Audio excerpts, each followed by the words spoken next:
Então, beleza, pessoas. Nessa aula de hoje, a gente vai falar um pouco sobre análise de falhas e questões de proteção para amplificadores operacionais. Obviamente que isso aqui é um tema bastante extenso a princípio, né? Eu vou focar em algumas coisas específicas e que são totalmente relacionadas a amplificadores operacionais, tá?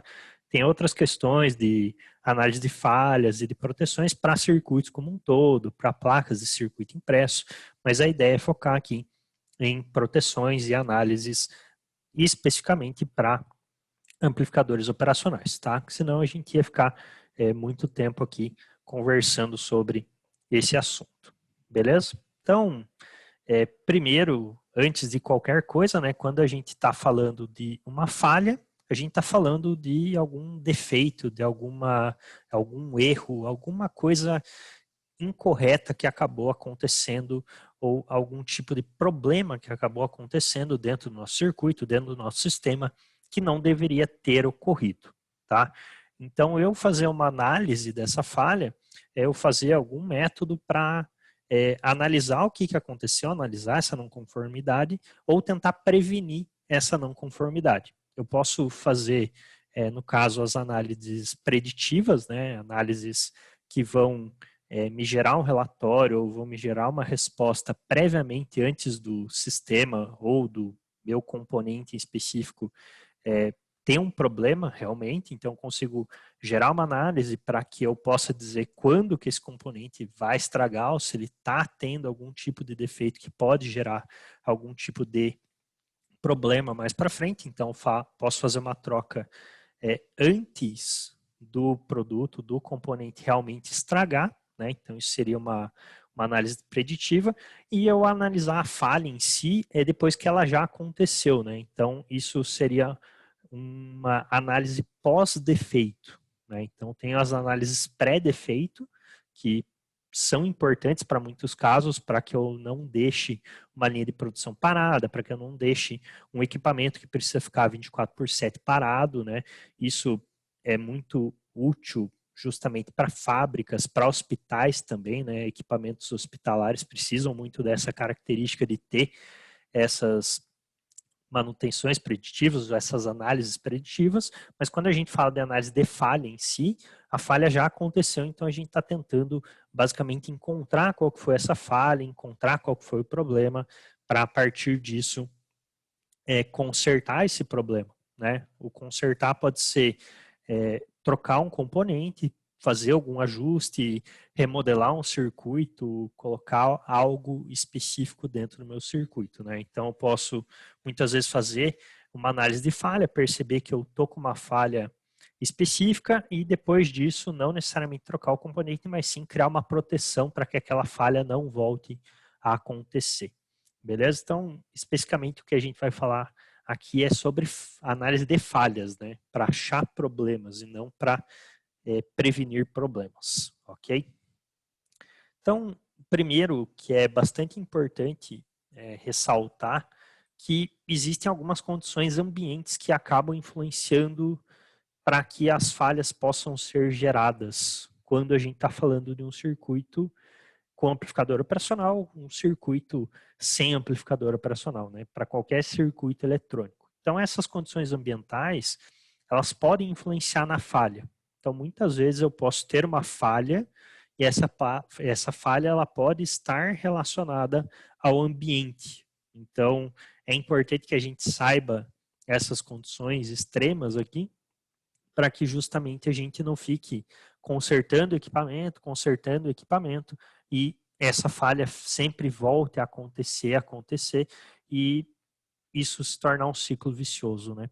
Então, algumas condições aqui. A primeira é a umidade excessiva, né? Então, um grande valor de umidade, obviamente, pode estragar qualquer circuito, qualquer sistema eletrônico, mas os amplificadores operacionais, eles acabam tendo também uma grande margem de erro em cima de ambientes mais úmidos, né? Obviamente que um componente passivo, como um resistor, um capacitor, um indutor, tem menos erros quando eu tenho uma umidade talvez um pouco mais elevada. Já os amplificadores operacionais, esses circuitos ativos, eles acabam tendo um erro bem maior em relação a esse tipo de condição ambiente. Então, essa é uma condição ambiente mais específica, obviamente, dos circuitos com amplificadores do que circuitos única e exclusivamente passivos, tá?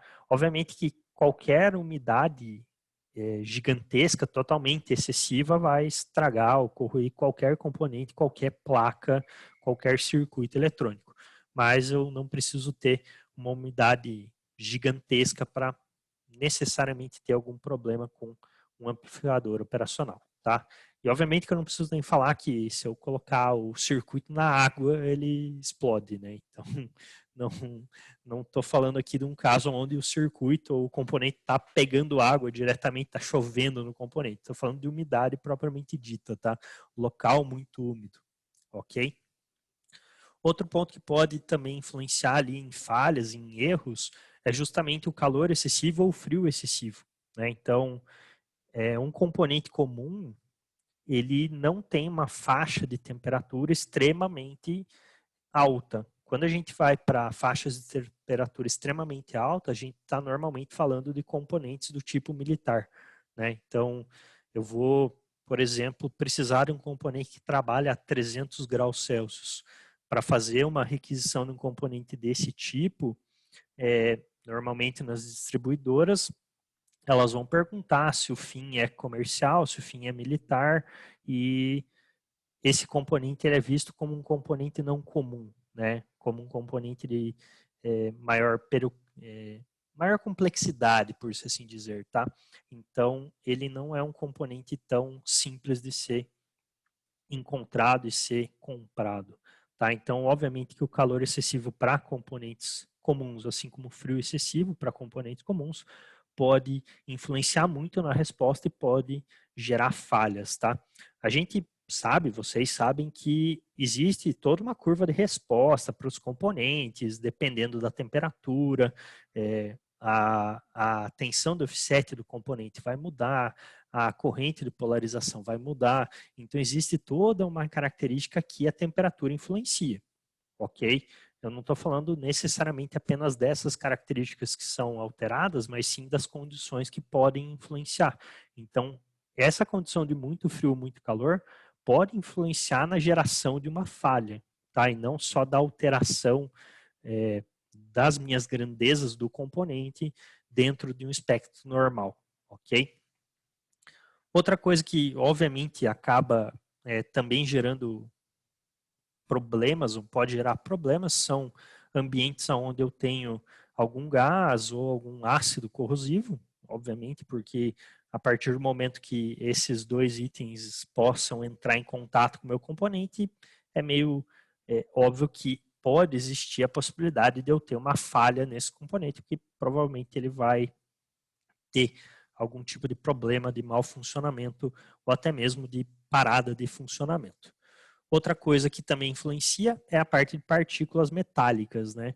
Isso porque, obviamente, o nosso sistema de amplificação, ele é um sistema com semicondutores e essas partículas metálicas, elas podem acabar influenciando dopagem, transmissão do sinal e tudo mais, né?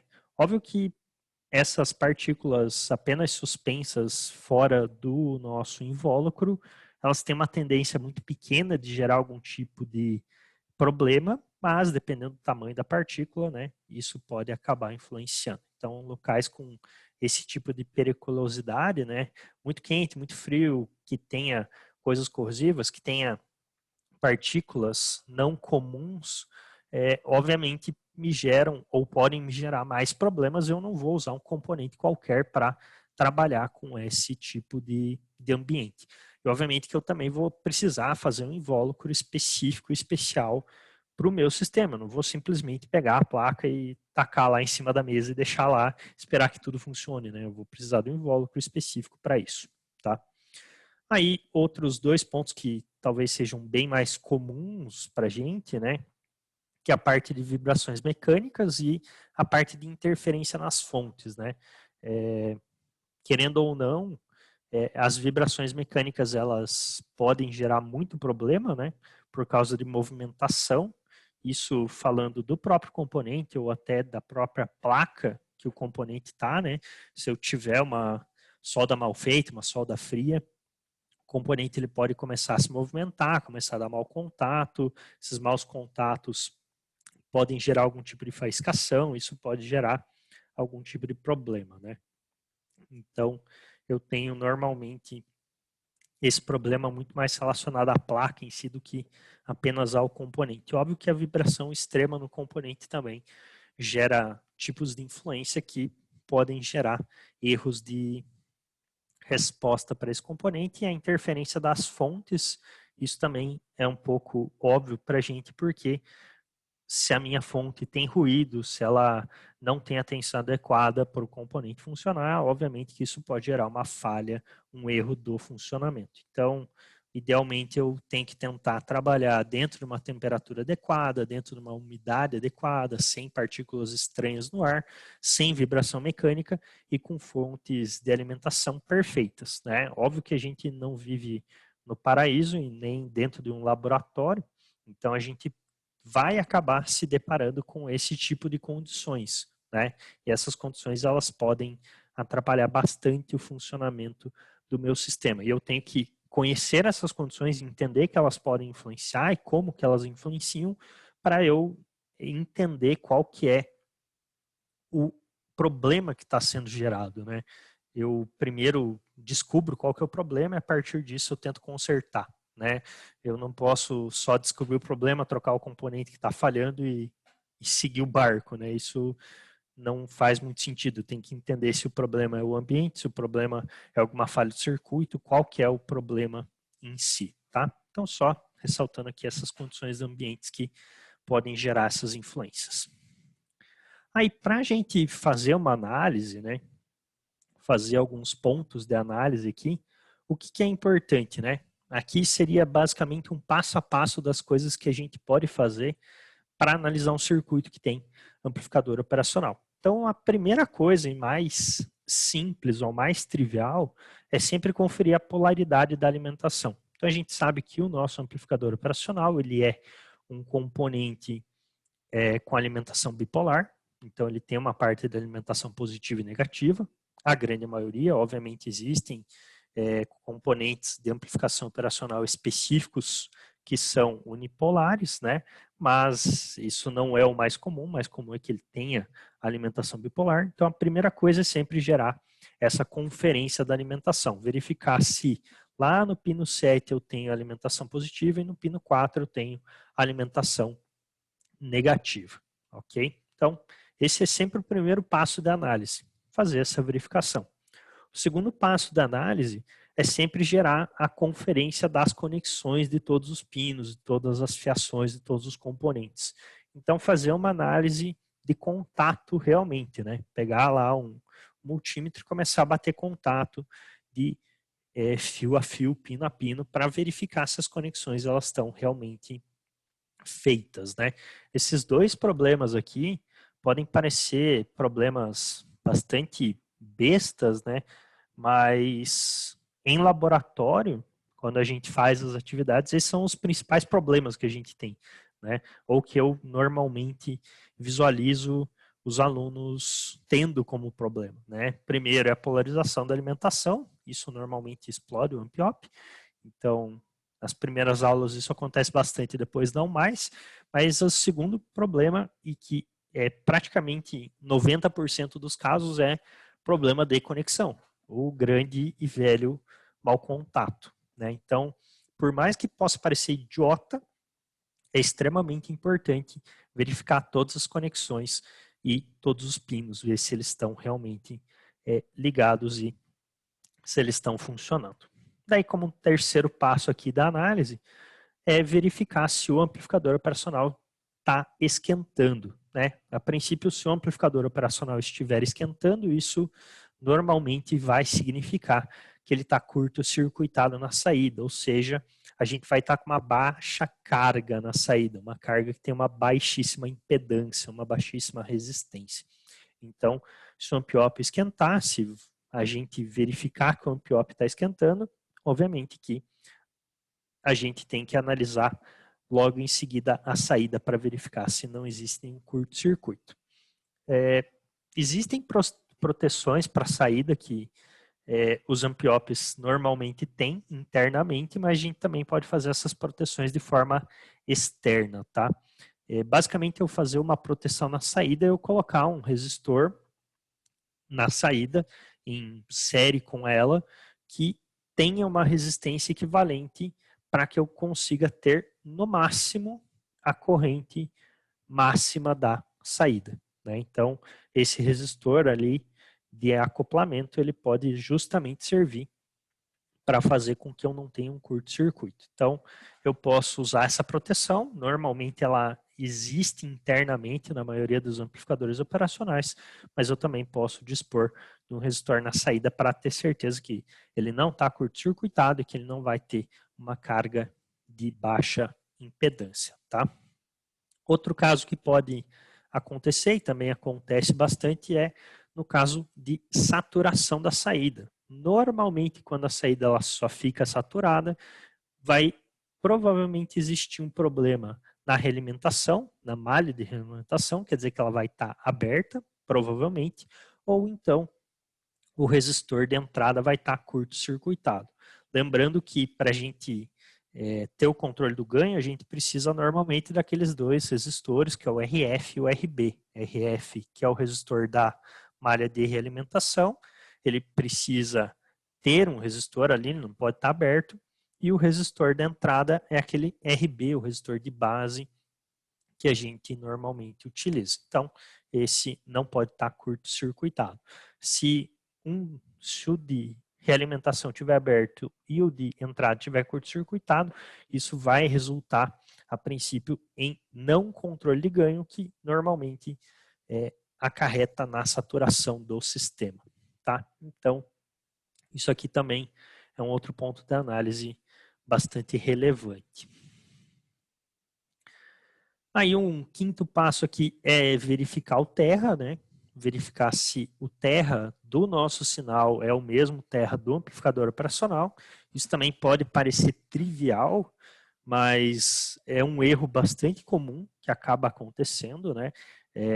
Não ter o mesmo aterramento para dois sistemas ou para dois circuitos diferentes, isso vai fazer com que eles não consigam, obviamente, entre aspas, se conversar, né? Então, a gente tem que ter essa verificação se o terra do nosso sinal de entrada, do circuito que está gerando o sinal de entrada, é o mesmo terra que está acoplado no nosso circuito com o amplificador operacional. Então, essa referência ela tem que ser sempre igual para tudo.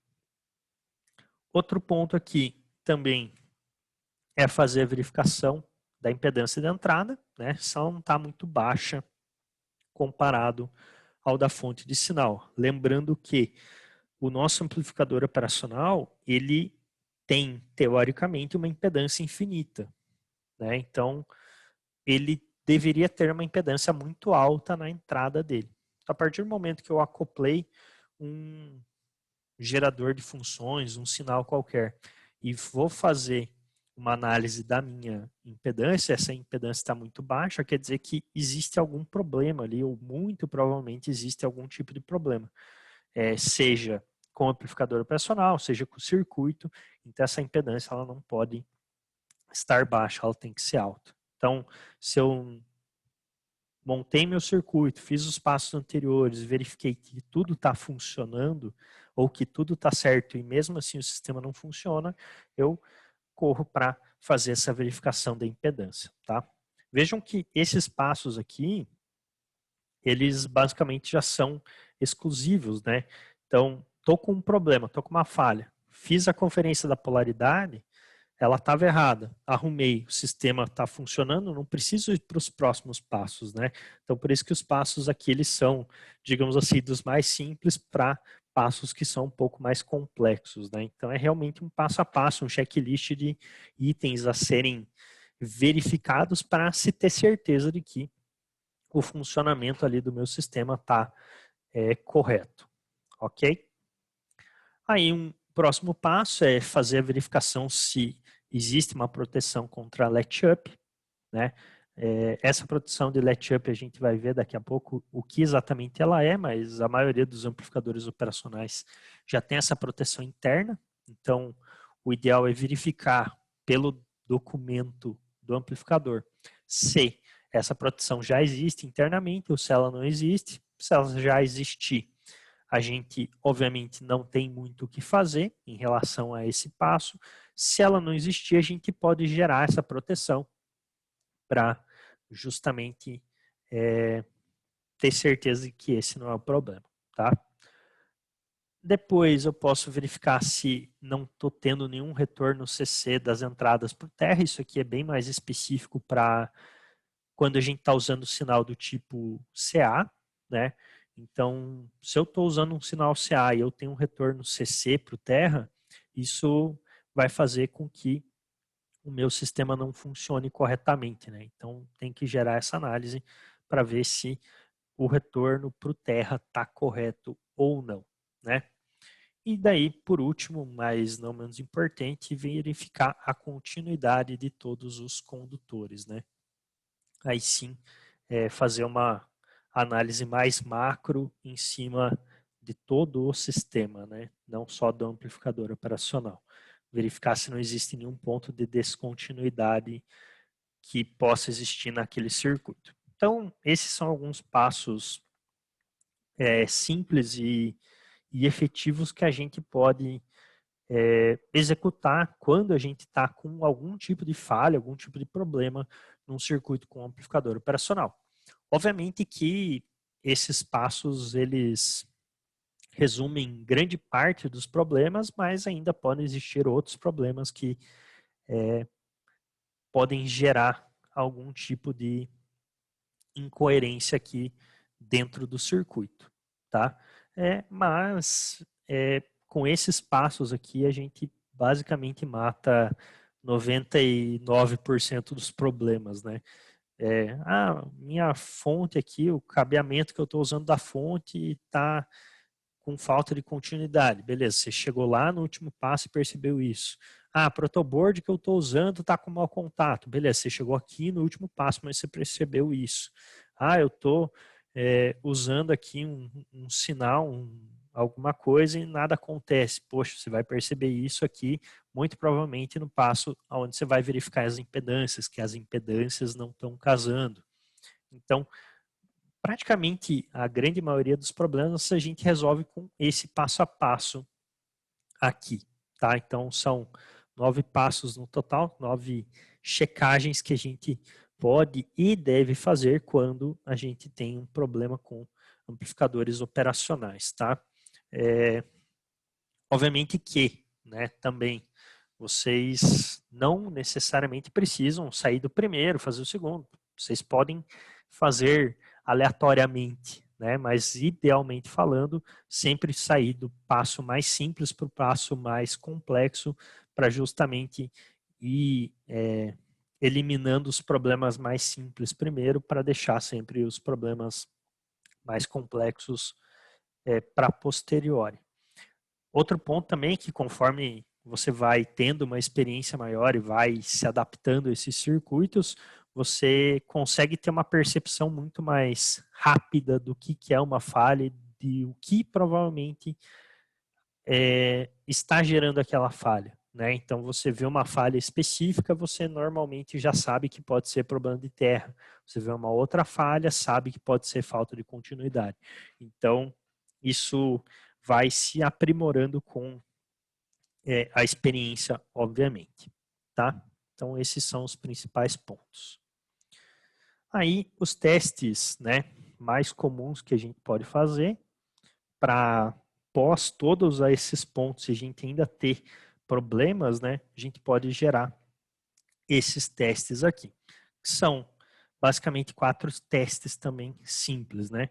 O primeiro teste aqui é o teste de saída nula, aonde a gente deve curto-circuitar as duas entradas do amplificador operacional e dessa forma a gente tem que obter na saída do amplificador um sinal aproximadamente zerado, tá? Então, quando a gente faz isso, quando a gente gera esse teste, curto-circuitando as duas entradas e analisando o nosso sinal de saída, a gente sabe que a gente vai ter o offset da entrada, a gente sabe que a gente vai ter o offset da saída, então por isso que a gente tem que gerar um valor de aproximadamente 0 volts, tá? Se as duas entradas têm a mesma diferença de potencial, independente do ganho, eu vou ter lá 0 vezes um ganho, que vai me gerar, teoricamente, 0 na saída, beleza? A partir do momento que você gerou esse teste e você percebeu que a tua saída está com um valor muito acima ou muito abaixo de 0, quer dizer que existe algum tipo de problema, alguma falha está acontecendo no teu sistema. Outro teste simples que também é bastante válido para verificar o funcionamento do amplificador operacional é o teste de ganho CC, né? Então, fazer um ganho variável no sistema, montar um circuito de ganho variável e verificar se esse ganho se aplica realmente na saída, né? Então, é injetar um sinal conhecido, fazer uma relação de ganho conhecida e analisar a saída. Então, por exemplo, né, colocar 1 volt na entrada, colocar um ganho de 10 vezes e analisar a saída. A saída tem que ter aproximadamente 10 volts. A partir desse ganho, fazer algum ajuste, baixar esse ganho para 5. A tua saída tem que ter aproximadamente 5, com o mesmo 1 volt na entrada. Então também é um teste bastante simples, né? Mas que vai ajudar a verificar se o amplificador operacional está realmente funcionando ou não, tá?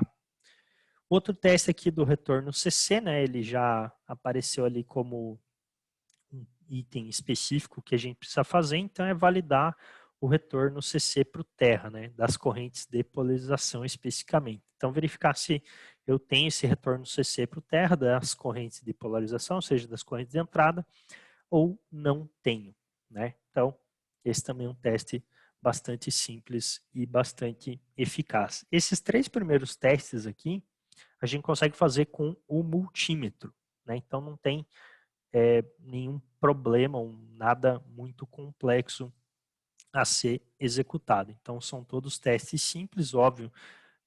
Para o teste de ganho eu tenho que montar um circuito específico para fazer esse teste, mas nada muito complexo. O teste da saída nula, eu preciso curto-circuitar as duas entradas, eu não preciso necessariamente mexer no circuito, eu só preciso ter ali um condutor para fazer esse curto-circuito, mas eu consigo fazer essa análise em um multímetro, tá?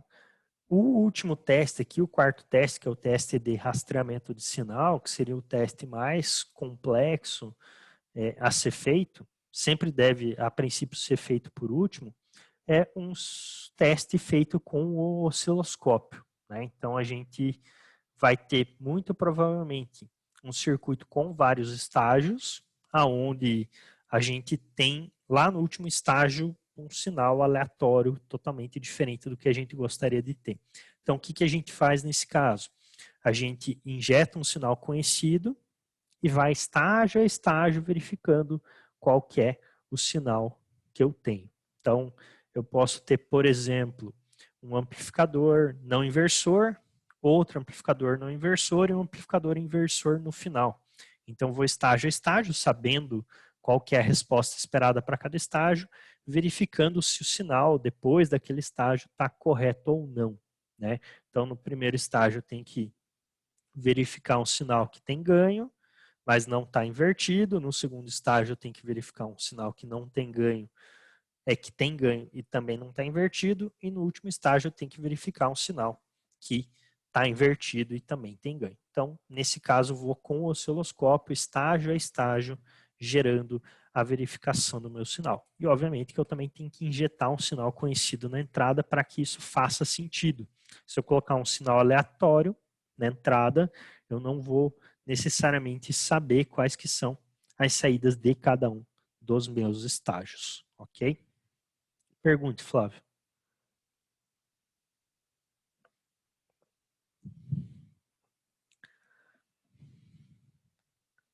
né? De boas. Não, acontece, faz parte. Aqui também, mesma coisa, tá, galera? Seria do teste mais simples e o primeiro a ser feito para o teste mais complicado e o último a ser feito. Então, o primeiro é o mais simples, depois o segundo, depois o terceiro, depois o quarto. Então, a gente consegue ir fazendo esse passo a passo, né? Exatamente, André, é como se fosse um debug eletrônico. Exatamente, perfeito, né? Muito, muito bem colocado. Essa parte de rastreamento de sinal é realmente a gente fazer um debug eletrônico ali e passo a passo em cada estágio verificando se o sinal está correto ou não, né? Ótima colocação. Beleza? Então, esses são 4 testes comuns também, mas extremamente válidos. Então, sabendo esses princípios, sabendo fazer esses testes aqui,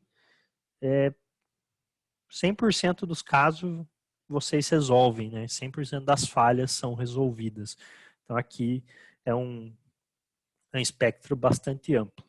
Não vou falar 100% porque talvez seja muito presunção, né? Mas 99% resolve com aqueles primeiros passos e se aqueles passos com esses testes aqui. Então, 99% dos casos, o que já é um percentual bastante alto, tá? Obviamente, né, que lembrando, né, a gente, caso estivesse fazendo as nossas atividades presenciais, estaria executando tudo isso aqui no dia a dia, né? Como a gente não executou isso aqui no dia a dia, por isso que eu estou explicando para vocês todos esses passos, todas essas coisas. Beleza? Aí aqui, né, é um passo a passo, digamos assim, para a gente conseguir especificar o problema, né? A gente analisou, achou a falha, né? Mas por que daquela falha? Achou qual que era o problema? Então, o ideal aqui é a gente sempre se perguntar o que falhou, qual foi a falha, onde que essa falha ocorreu, quando que essa falha ocorreu, como que essa falha ocorreu, qual que foi a magnitude dessa falha, se ela foi uma falha simples, se ela foi uma falha grotesca, né?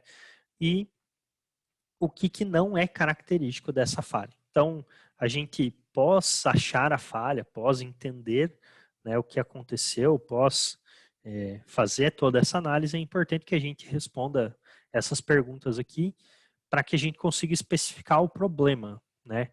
É aquela coisa, não adianta a gente achar a falha, mas não saber por que da falha, né? Vamos supor que está chovendo e tem uma goteira. Ah, beleza, eu sei que a goteira tem aqui, eu vou lá e põe um balde. Isso não adianta nada. Próxima vez que chover, eu vou ter a goteira. Eu tenho que achar qual que é o problema. Não adianta eu simplesmente, num circuito eletrônico, ir lá, achei que o componente está estragado, fui e troquei o componente. 2 meses depois o componente está estragado de novo. 2 meses depois o componente está estragado de novo. Não adianta, né? Óbvio, a gente tem que achar a falha, mas a gente tem que entender o que ocasionou aquela falha, por que daquela falha, para que a gente possa aí sim fazer alguma geração de uma melhoria, tá?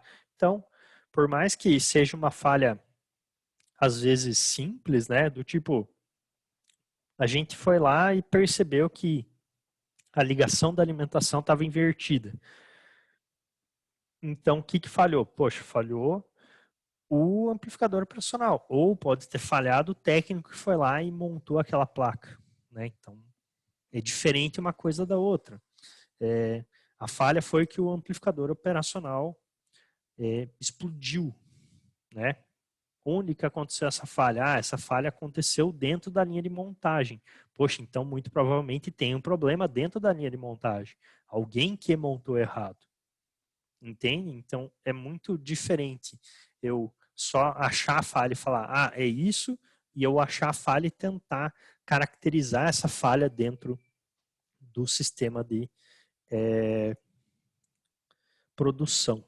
Beleza? Então, aqui são alguns pontos importantes para a gente. E depois de tudo isso aqui especificado, depois da gente especificar o problema, o ideal seria a gente ir para as etapas de análise, né? Levantando uma hipótese do porquê que aquilo aconteceu. No caso, a gente normalmente tende a levantar todas as hipóteses possíveis do porquê que aquilo aconteceu, mesmo que elas sejam meio absurdas, né? E daí depois a gente vai verificar essas hipóteses. Então, a gente vê que aconteceu um problema X. O que pode ter causado o problema X? Algo A, algo B ou algo C. Então, aí levantei essas hipóteses e vou verificar. O A pode ter sido porque é mais simples, assim, assim. O B não faz sentido nenhum ter gerado essa falha. E o C também não faz sentido. Então, beleza. Então, verifiquei as falhas e percebi que a hipótese A era melhor. Então, vou analisar, né, fazer uma análise de controle para, a partir disso, ficar sempre verificando aquela hipótese A, né, para ver se ela vai gerar mais algum problema.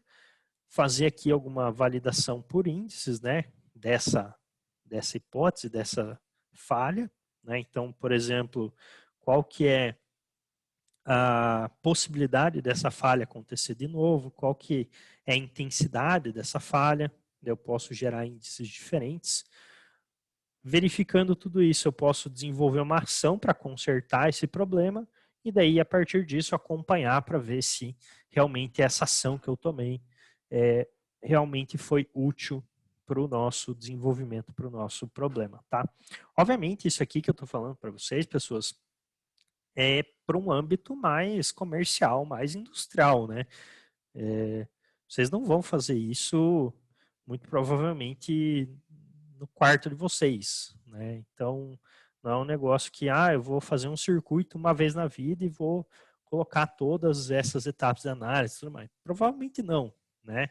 Mas se você for para um âmbito profissional, se você for para um âmbito mais industrial, trabalhar com esse tipo de sistema e trabalhar com desenvolvimento realmente, você vai acabar se deparando com isso aqui, vai precisar ter uma expertise em cima dessa característica, né? Óbvio que, né, às vezes não necessariamente você vai trabalhar diretamente com a parte de análise ou qualidade de produto, mas você pode trabalhar em paralelo com isso e isso vai gerar algum tipo de influência para você, mesmo você sendo desenvolvedor de hardware ou algo do gênero, tá?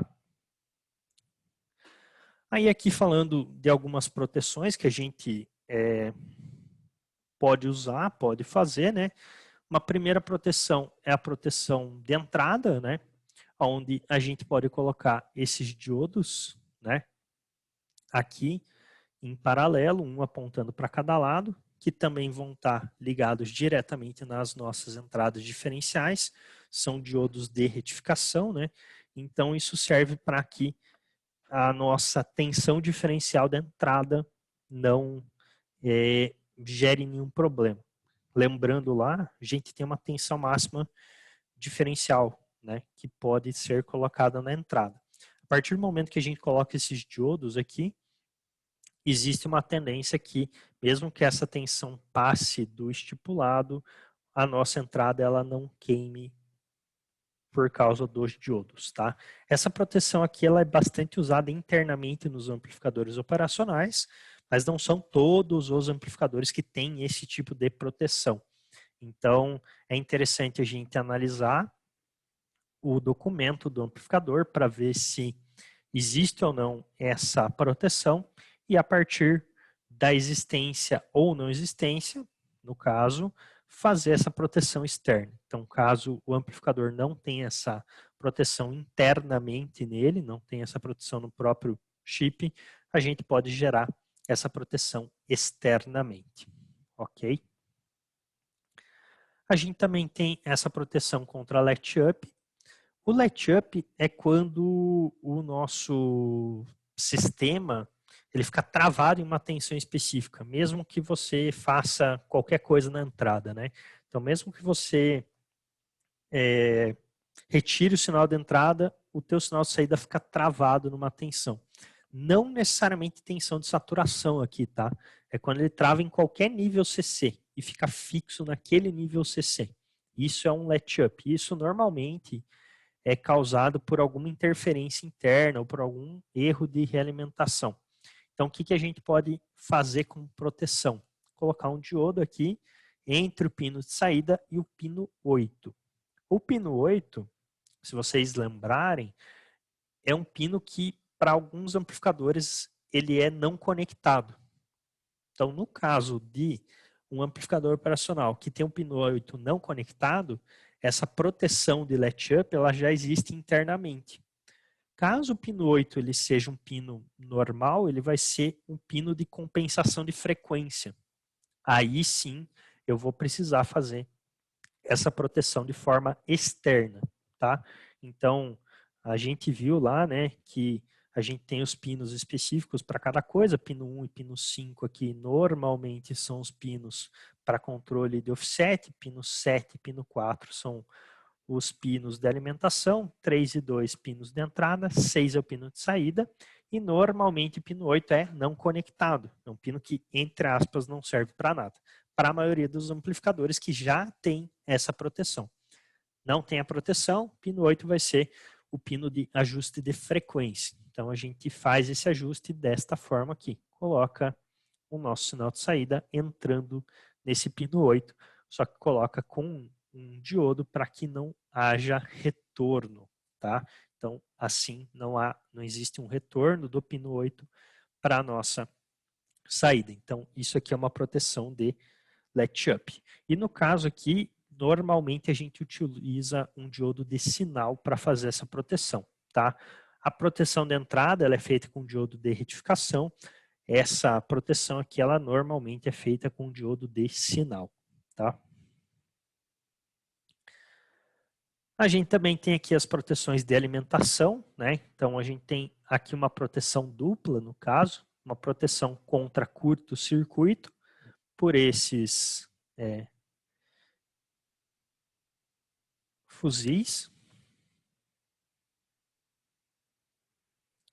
E a gente tem a proteção contra ligação invertida pelos diodos. Tá? Então aqui eu coloquei 2 estágios, só para vocês verem. A gente pode colocar quantos estágios a gente quiser, né?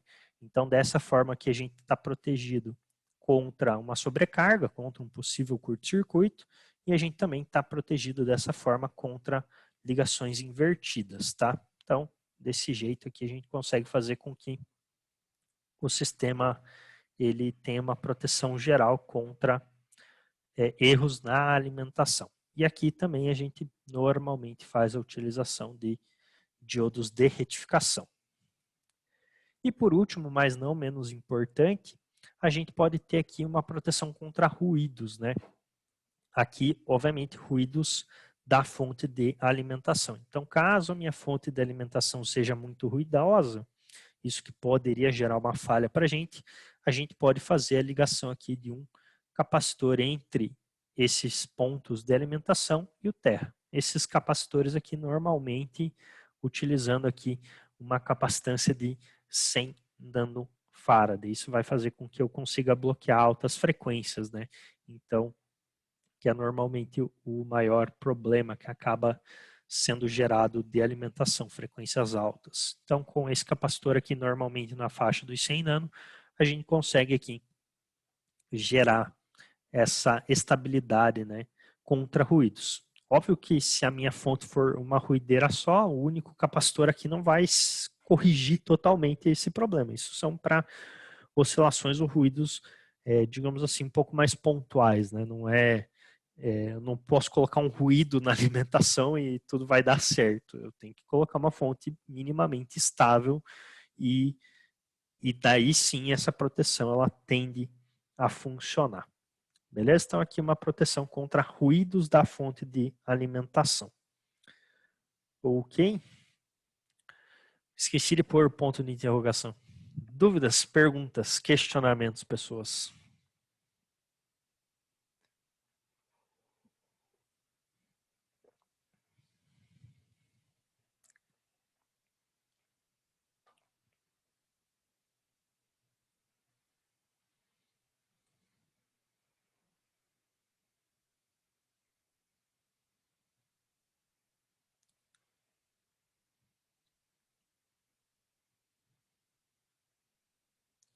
Tranquilinho. Então, tá bom. Então,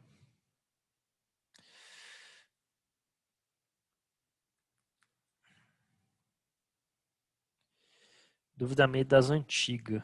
Beleza, então, pergunte aí, Tiagão. Eu já respondo. Por enquanto é boas. Na hora dos bugs a gente lembra dessa aula. Ah, tomara, né, cara? Essa é a ideia, né? Lembrar, a hora que der uns pipocos aí, falar, olha lá, tem um slide que tem uns passo a passo pra gente seguir. Poxa, deixa eu dar uma olhada lá e fazer o check, pelo menos. Já é alguma coisa, né?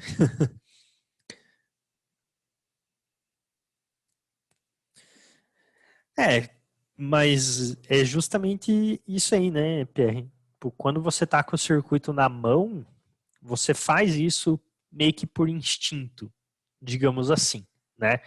Não 100% das pessoas, mas existe o instinto em fazer isso. E quando a gente está fazendo essas montagens, está fazendo tudo, então é bem mais fácil, né? Porque você está executando isso. Quando você não está fazendo nada prático, isso aqui acaba ficando um pouco mais complicado na tua cabeça, porque você acaba não executando, né? Então, por isso que eu quis trazer esse conteúdo aqui para vocês. Ah, boa, boa, André. Tá, já te respondo isso aí, Tiagão. Não, não, não vou faltar. Só ver se tem mais alguma relacionada aqui a essa parte de hoje. Beleza? Aqui então, galeras. Então, por hoje é isso. Valeu, falou e até.